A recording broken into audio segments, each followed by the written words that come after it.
Assalamualaikum warahmatullahi wabarakatuh. Yang kami hormati Bapak Presiden Republik Indonesia Pak Prabowo Subianto, Bapak Ibu Menteri Kabinet Merah Putih, Ketua Dewan Ekonomi Nasional, Gubernur Bank Indonesia, Kepala OJK, para pelaku usaha, Kadin, Apindo, asosiasi mulai dari Serikat Pekerja, Serikat Tani, dan sampai dengan pasar modal, para direksi perbankan, dan juga hadir di sini para media cetak, pemimpin redaksi, dan juga seluruh stakeholder yang saya tidak bisa sebut satu persatu, dan terima kasih Direktur Utama Bank Mandiri yang sudah diberi kesempatan untuk menyelenggarakan acara ini.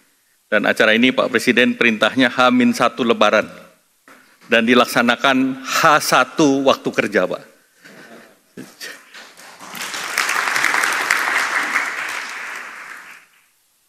Pertama, izinkan kami mohon maaf lahir dan batin dalam rangka Hari Raya Idul Fitri. Dan kedua, sesuai arahan Bapak Presiden, kami ingin menyampaikan terkait dengan kondisi makroekonomi. Kalau kita lihat secara pertumbuhan ekonomi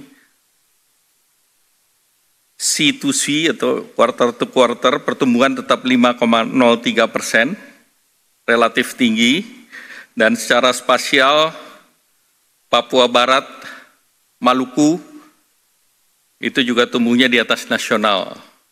Nah, ini seluruhnya akibat dari hilirisasi dan juga kontribusi terbesar berada dalam sektor yang seperti tadi disampaikan Bapak Presiden, sektor industri atau sektor manufaktur yang hampir 19% daripada PDB. Dari segi inflasi, ini terkendali. Inflasi hari ini sudah dilaporkan itu angkanya sedikit di atas 1%, dan ini Indonesia termasuk salah satu yang terendah di dunia ataupun di global, baik di level ASEAN, G20 maupun yang lain. Dari segi indeks keyakinan konsumen masih tetap tinggi di 126,4, di atas 100, konsumen masih optimis. Kemudian dari sisi indeks penjualan real bulan Februari ada terkontraksi sedikit, namun pada saat menjelang Lebaran dia agak naik sedikit. Neraca pembayaran surplus 7,2 miliar, pertumbuhan kredit relatif juga baik di angka bulan Februari 10,4%, dan dana pihak ketiga ataupun deposito masyarakat ataupun dana yang ditaruh di perbankan di atas 5%, di atas pertumbuhan ekonomi yaitu 5,7%, dan kita masih punya cadangan devisa yang cukup tebal, yaitu 154 miliar US dollar dan cukup untuk biaya import 6,4 bulan dan juga untuk pembayaran hutang. Dari segi perdagangan, di bulan Februari kita juga surplus 3,12 miliar dolar dan ini surplus sepanjang 58 bulan terus-menerus. Dari segi peringkat investasi, daya saing kita naik di nomor 27 dari 67 negara berdasarkan data IMD, ini naik 7 tingkat, dan juga kinerja perekonomian dan efisiensi bisnis relatif baik, itu yang dilaporkan oleh IMD, dan secara kredit rating kita berada setingkat di atas investment grade, baik itu dilakukan oleh S&P, Moody, Fitch, dan GCR. Bahkan Moody menyatakan bahwa ketahanan Indonesia itu akibat dari domestic market yang relatif kuat dan komitmen pemerintah menjaga kredibilitas kebijakan moneter dan fiskal, dan juga kebijakan hilirisasi komoditas dan peningkatan daya saing di sektor manufaktur ini bernilai positif, dan juga terkait dengan supply chain termasuk ketersediaan bahan baku atau bahan mentah untuk ekspor. Kalau kita lihat dari segi intermediasi perbankan juga tumbuh positif dengan resiko terjaga. Tadi sudah saya sampaikan bahwa DPK kita di atas 5% dan penyaluran kreditnya di atas 10,42%. Kemudian likuiditas perbankan terjaga, loan to deposit ratio-nya sudah juga di angka baik 88,92%, dan juga kita lihat capital adequacy ratio-nya 27%, sehingga sebetulnya perbankan kita solid dalam periode saat sekarang. Jadi tidak sama dengan pada saat kita menghadapi berbagai krisis yang lalu. Kemudian kalau kita lihat belanja saat Ramadan, itu kelihatan naik di angka 248,1. Jadi Natal, Tahun Baru, dan Ramadan membantu daya ungkit daripada konsumsi kita. Nah, tentu dunia sedang tidak baik-baik saja. Kita lihat indikator pasar keuangan masih berfluktuasi, IHSG masih negatif, tadi pagi negatif namun sudah berada pada tren positif, sudah naik. Nilai tukar rupiah juga relatif terjaga, walaupun ada pelemahan, tetapi kalau kita bandingkan negara lain seperti Jepang, pelemahannya itu sampai 50%. Demikian pula beberapa negara lain, bahkan Amerika menggugat pelemahan currency itu sebagai currency manipulator. Jadi itu dimasukkan sebagai bagian daripada non-tarif barrier. Kemudian kalau kita lihat yield treasury kita juga relatif bagus, kemudian juga obligasi dan juga yang terkait dengan cadangan devisa relatif tetap sama. Nah, kemudian terjadi pengumuman penetapan tarif oleh Presiden Amerika, Trump 2.0. Kita melihat bahwa economic uncertainty-nya langsung melonjak, yang tertinggi. Nah, ini akibat kebijakan tersebut.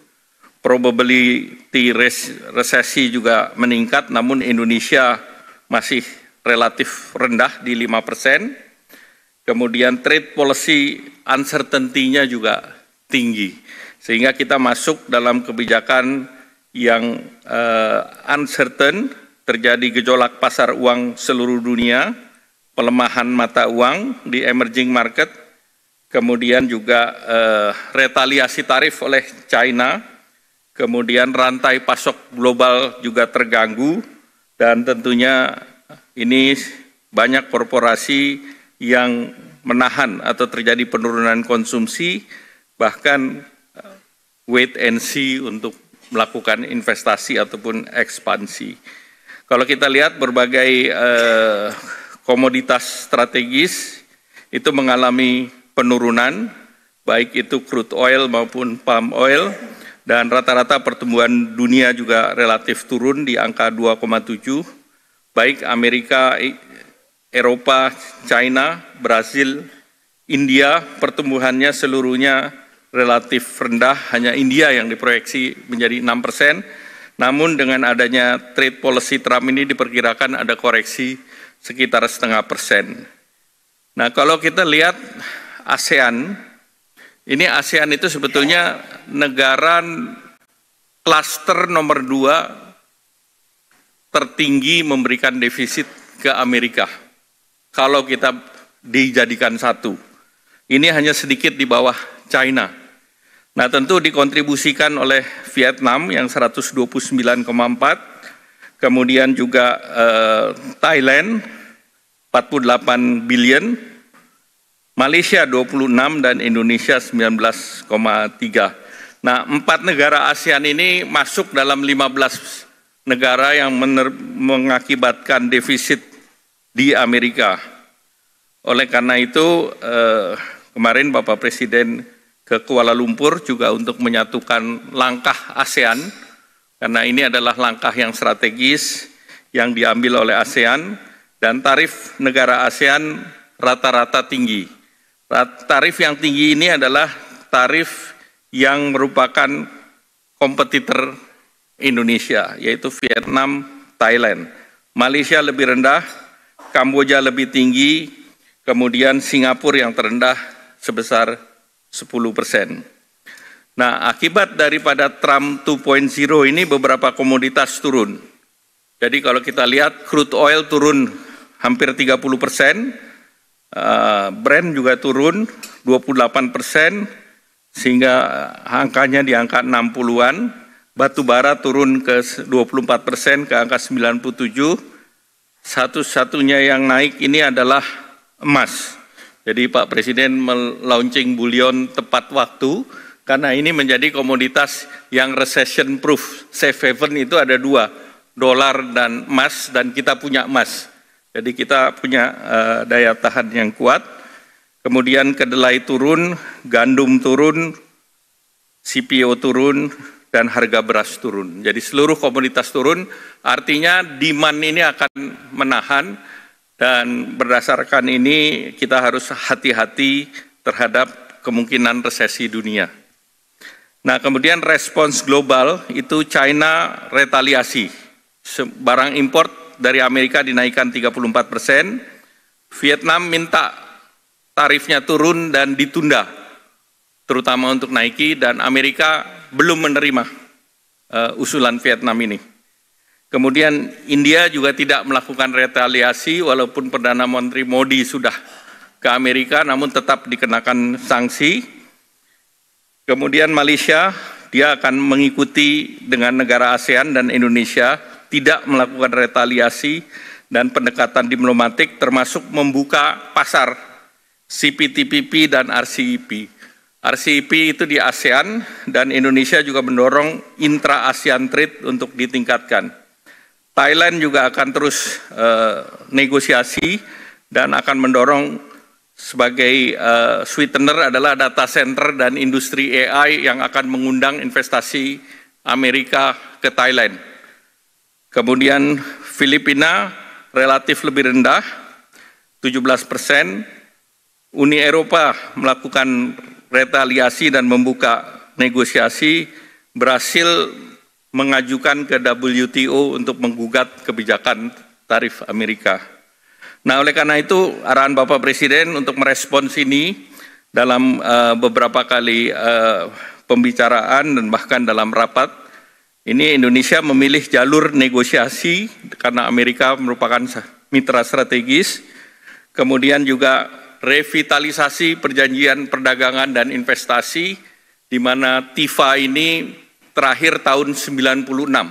Jadi sudah menjadi sudah obsolete perjanjian ini. Malaysia juga akan mendekati Indonesia melakukan perjanjian TIFA. Kemudian sejumlah kebijakan antara lain deregulasi non-tarif measures. Ini antara lain yang diminta oleh Amerika, ICT untuk TKDN, terutama dari investasi Amerika yang ada di Pulau Batam, dan sebetulnya Amerika juga memberikan keleluasaan untuk free trade zone. Jadi ini juga menjadi bahan untuk kita bernegosiasi, karena mereka akan invest data center, baik Oracle, Microsoft, maupun terkait dengan trade. Kemudian evaluasi lartas, termasuk percepatan halal sertifikasi, dan juga apa yang diinginkan Amerika adalah balancing neraca perdagangan.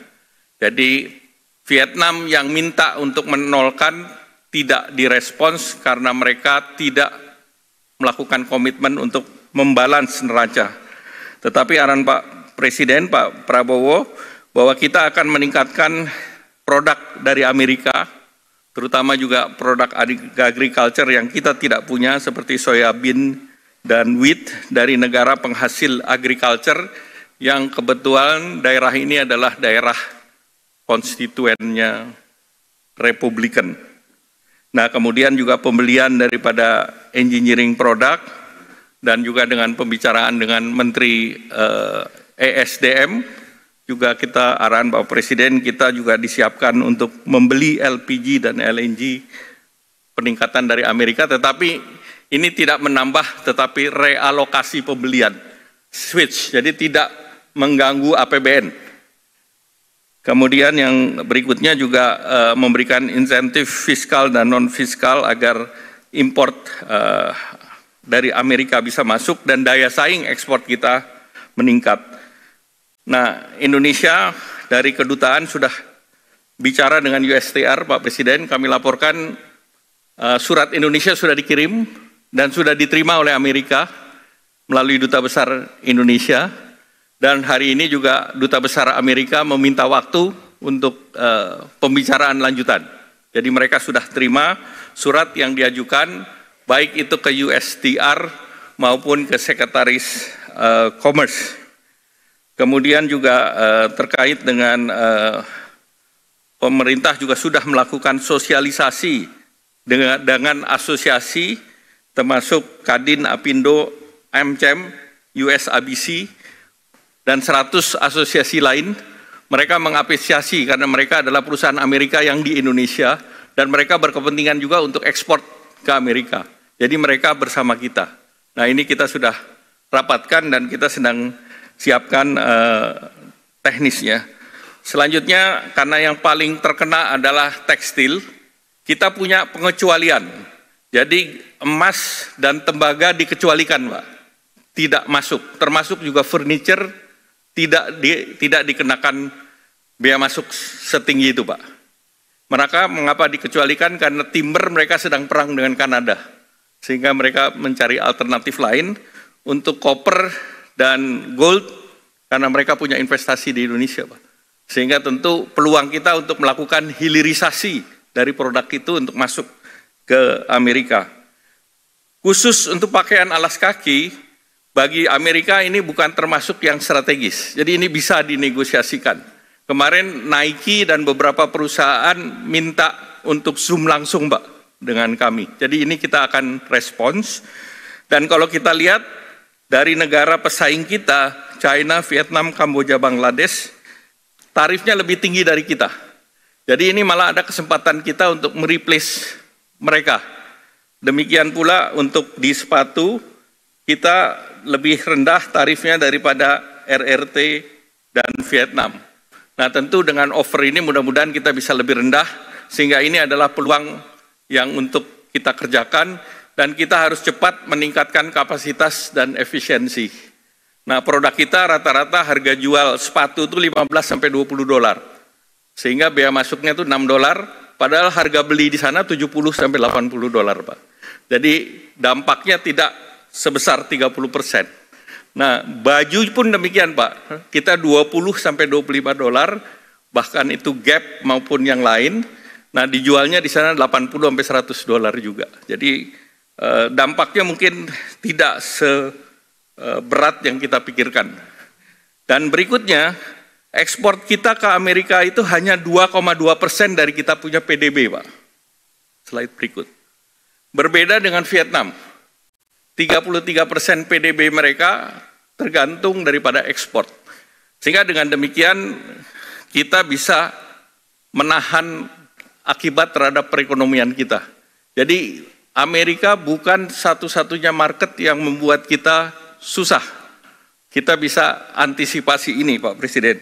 Nah, top ekspor kita adalah China 60 miliar, Amerika 26 miliar, dan India 20 miliar. Nah, tentu kita bisa membuka market lain di luar Amerika. Nah, jangka pendek, daya beli yang kita sudah lakukan adalah dengan program Bansos, kemudian THR, Bapak Presiden tadi sudah sampaikan, stimulan Ramadan ini sudah jalan, kemudian juga terkait dengan stabilisasi harga pangan, tadi Bapak Presiden sudah sampaikan, dan stimulasi ekonomi, diskon tarif Januari, Februari. Nah, inflasi memang naik ke 1% di bulan Maret karena sudah tidak ada diskon di bulan Maret ini, dan juga terhadap PPN properti, electric vehicle, hybrid. Nah, ini juga disiapkan sehingga penjualan sebetulnya otomotif di bulan Februari itu ada kenaikan. Kemudian juga subsidi untuk motor listrik juga diberikan. Stimulus ekonomi terutama di sektor padat karya. Gaji yang sampai 10 juta PPh-nya ditanggung pemerintah, sehingga tidak ada alasan bagi para pengusaha untuk melakukan pengurangan tenaga kerja. Karena ini pajaknya disubsidi oleh pemerintah. Sehingga kita bersama-sama dengan pengusaha untuk kita bertahan sambil mencari market baru di dalam situasi yang tidak pasti tersebut. Dan selanjutnya KUR juga kita siapkan 300 triliun termasuk untuk sektor padat karya. Nah ini sektor-sektor yang didukung oleh pemerintah, yaitu makan minum, tekstil, produk tekstil, kulit, furniture, ini tumbuhnya masih positif di atas untuk makanan minuman di atas pertumbuhan ekonomi 5,6%, tekstil masih 4,26%, kulit 6,83%, furniture masih di 2%. Nah kredit kita harapkan ini bisa dilaksanakan karena PMK-nya sudah terbit sehingga sesudah lebaran sektor ini bisa diberikan plafon sesuai arahan Presiden. Ini adalah untuk pengusaha yang mayoritas UMKM ini Pak Presiden. Kreditnya 500 juta sampai 10 miliar, bunganya disubsidi pemerintah 5%. Jadi apapun banknya kalau kredit investasi 7-8 tahun, bunganya dari perbankan bisa 13-14, masyarakat menikmati dipotong Pak, jadi 8%. Nah ini yang diharapkan bisa memperkuat produktivitas sektor padat karya ini. Nah kemudian beberapa juga kebijakan sudah disampaikan Bapak Presiden, devisa hasil ekspor memang murni untuk memperkuat cadangan devisa kita, dan kalau ini full dilaksanakan, maka ini bisa mencapai di atas 100 billion, namun karena ini baru di bulan Maret kemarin, maka ini tentu angkanya lebih rendah dari itu. Demikian pula Bullion Bank yang sudah ada 2, memang masih perlu ada regulasi-regulasi tambahan, di mana Bullion Bank ini penjualan atau peminjamannya tidak berbentuk gadai, tetapi ini sebagai deposito yang bisa dijaminkan. Jadi ini masih ada satu tahapan lagi Pak Presiden, supaya ini betul-betul bisa masuk di balance sheet perbankan. Selanjutnya, inilah 83% peluang pasar. Pasar Amerika dalam trade itu 17%, sehingga 83% ini yang sekarang arahan Pak Presiden, EU SEPA tinggal satu isu, yaitu masalah transparansi perdagangan. Dan dengan regulasi yang nanti Bapak Presiden umumkan, itu selesai Pak. Jadi kita menyelesaikan Amerika dan menyelesaikan Eropa dalam langkah yang sama. Dan ini pasar besar, 16,6 triliun, dan untuk food apparel terbesar itu ada di Eropa, bukan di Amerika. Kemudian juga RCEP itu yang basisnya ASEAN Plus, itu juga kita perlu dorong karena ini adalah inisiatifnya Indonesia. Ekonominya juga besar, 24,6 triliun. Kemudian inisiatif baru CPTPP. Malaysia menggunakan CPTPP ini untuk membuka pasar, dan Indonesia juga sudah melakukan aksesi terhadap CPTPP sehingga ini menjadi alternatif untuk balancing pasar. Dan juga BRICS, kemarin Bapak Presiden sudah putuskan bahwa Indonesia ikut dalam New Development Bank. Sehingga dengan demikian kita sudah punya aliansi berbagai negara secara multilateral. Dan yang terakhir Eurasia Pak, dengan Rusia. Tanggal 14 Deputy Prime Minister-nya akan datang, dan mudah-mudahan ini juga bisa kita akselerasi sehingga pasar Rusia pun akan terbuka. Nah terakhir mungkin beberapa hal yang menjadi catatan, bahwa di tengah kepastian global fundamental kita kuat, daya saing bisa meningkat, rating kita relatif stabil, sektor keuangan baik, walaupun ketidakpastian semakin meningkat, tetapi domestic market dan APBN kita berfungsi sebagai shock absorber Pak Presiden. Dan ini sudah pernah kita lakukan pada saat COVID, jaga domestic market, jaga industri nasional, dan gunakan APBN. Kemudian posisi kita di ASEAN kuat, dan ASEAN tentunya perlu merespons karena ASEAN di Indo-Pasifik menjadi sangat penting, dan kemarin kunjungan Pak Presiden sangat berarti bagi Malaysia, dan akan ada rapat Menteri Perdagangan hari Kamis, sehingga tentu ini akan menyelesaikan langkah bersama ASEAN menghadapi Amerika. Selanjutnya mungkin kami cukupkan. Sekian.